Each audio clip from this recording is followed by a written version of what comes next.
Okay, game week 2 of the Premier League is finished. Obviously, I did this last week. All I do is just talk about each and every game. I'll talk about every club for about 30 seconds to a minute and a half. However, I'll talk about Chelsea for a little bit longer, maybe up to 5 minutes, because I obviously support Chelsea. Maybe obvious, maybe not. But yeah, that's pretty much it. At the end, I'll also say player of the week, who I thought was like the best player. Without further ado, let's get into the video.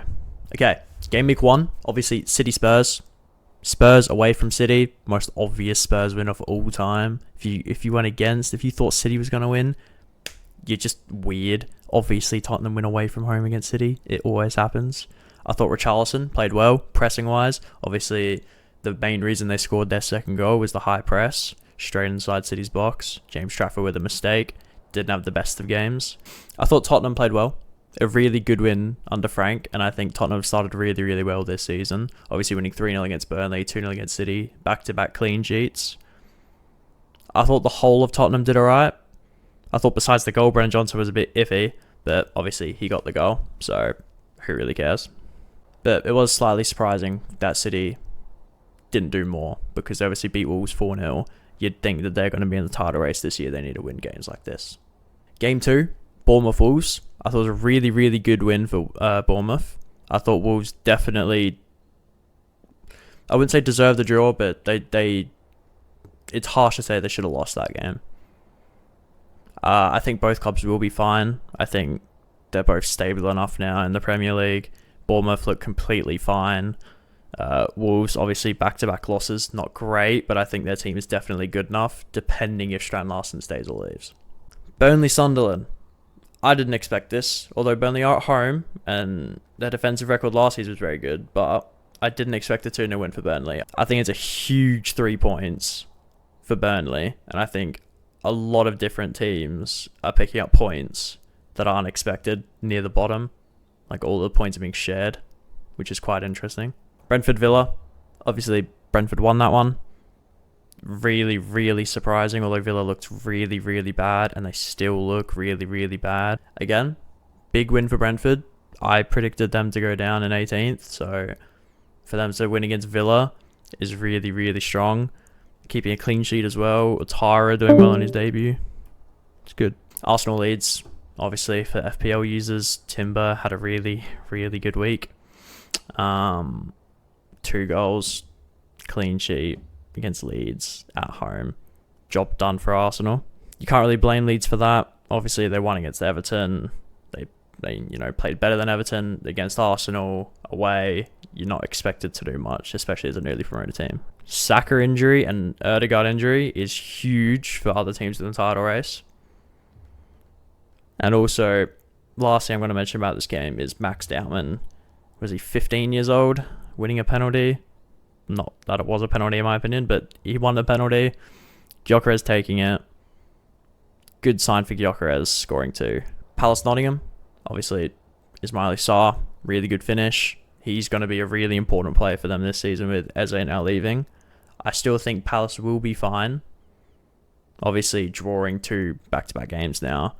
I think Yeremy Pino is a really, really good signing for them, and I think he'll replace Eze quite well. Obviously also linked with Conor Gallagher. I think it's really smart business after selling your best player.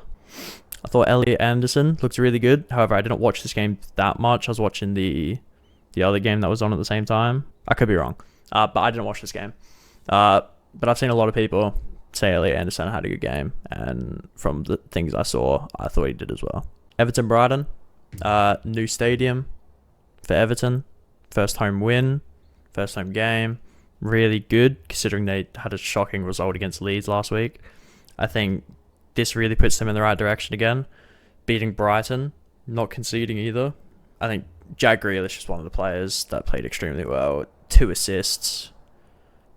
Ndai, back post, good finishes. It's a good win for Moyes. However, that's 2 conceded penalties, like 2 penalties given against them in 2 games, which is scary. However, Pickford obviously saved them because he's Jordan Pickford.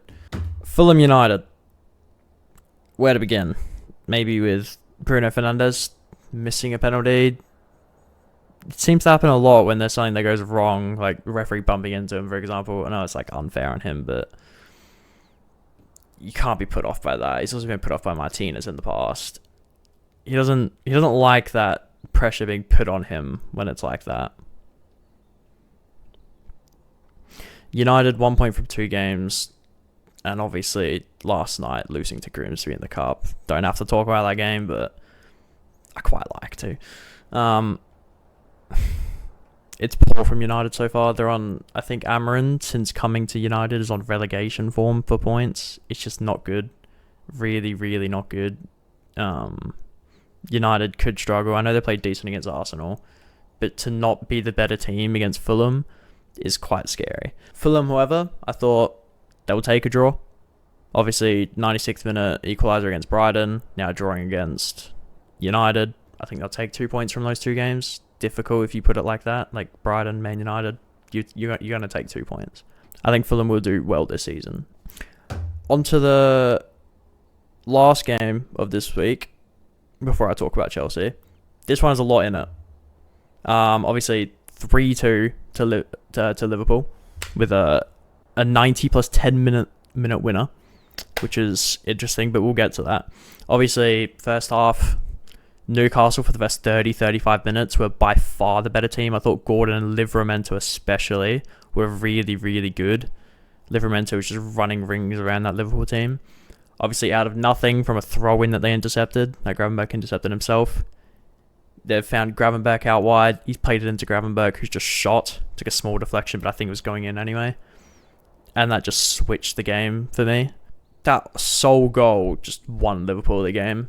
Obviously, then later, just before the first half ended, Gordon with a red card. Going into the second half, Ekitike scored instantly. By then, you think game over. Bruno Guimaraes scores with not much time left to make it 2-1. Then obviously Nick Pope with an assist to the substitute, who's an actual striker, Osula. He scores to make it 2-2. But you just felt like there was something more coming from this game. And that's exactly what happened. They moved it to the right, played inside. Szoboszlai with the awareness, the vision to dummy it for a 16-year-old who's come from the Chelsea Academy. Oh, that one hurts. Anyway. Obviously 16-year-old coming on for Liverpool to win the game at St James's Park. That's a really good win for Liverpool. I wouldn't be too worried for Newcastle. Like they looked quite good in that game, and I think there's promising signs compared to that Villa game where they didn't look great at all. However, Gordon out now with the suspension. I think they need to get Strand Larsen in, and if they do, they'll have a really good season to replace Isaac. I'm intrigued to see where Isaac's going to go. On to the final game, which I will talk about, which was the first game of the week, West Ham Chelsea. Obviously, Palmer in the warm-up felt his groin, I'm pretty sure it was, after being on an immense amount of painkillers. He couldn't play. Esteval comes in, somehow gets man of the match, even though João Pedro a goal and 2 assists. Interesting that. I thought first 5 minutes West Ham were the better team. First 10 minutes they were the better team. But as soon as we started attacking, we didn't stop. Obviously Lucas Paqueta with I'm gonna say a good goal, but Robert Sanchez, so many question marks again. I'm tossing and turning whether he's capable of winning a Premier League no matter how good the rest of the team is. He's so bad, it hurts so much. Because if we just had a keeper, we'd win the league, in my opinion. Just not even... I'm not going to say comfortably, but it'd be a lot more comfortable than what it is right now. Because Robert Sanchez and his... Don't want to move on to Robert Sanchez. That's enough. Thought as soon as... I think it was João Pedro's goal from the corner, we decided to play our football after that. Like I said in last week's video, I said we should be beating West Ham by 2, 3, 4, 5, 6 goals. We did beat them by 4 goals, obviously scoring 5. I thought Esteval did play well. Obviously, mistake for the first goal. He tried a little flick. He'll get used to that the more he plays. I thought the assist was pretty good. Enzo box crasher. However, on Enzo, I don't think he played well at all. I think he was really, really poor. I remember we were like 4-1 up or 5-1 up, and he's trying nutmeggers in the middle of the park. Like, we should have had more that game. obviously scoring 3 corners. That was interesting. And it is kind of looking doom and gloom for West Ham with Graham Potter in charge. I don't think it's necessarily Graham Potter's fault, because I actually think he's quite a talented manager. But their team just isn't clicking at all. Obviously losing 3-0 to Sunderland, 5-1 to Chelsea. That's a -7 goal difference in 2 games. It's not looking good for them. But player of the week, I'm between Timber or João Pedro. But the bias is creeping through, and I'm going to say João Pedro. Even though he didn't even win man of the match, I think a goal and 2 assists. Filling in for Cole Palmer, kind of. Obviously, Esteval did, but like João Pedro kind of had to step up. I think João Pedro, in his versatility, is going to be really important, and I think that doesn't matter. I think João Pedro was just really good in the game. I think every time he went forward, he looked like he was going to do something. That's all I have to talk about. Again, if you have anything you want me to add in these videos, just let me know, and I'll think about adding them. If not, thank you for watching.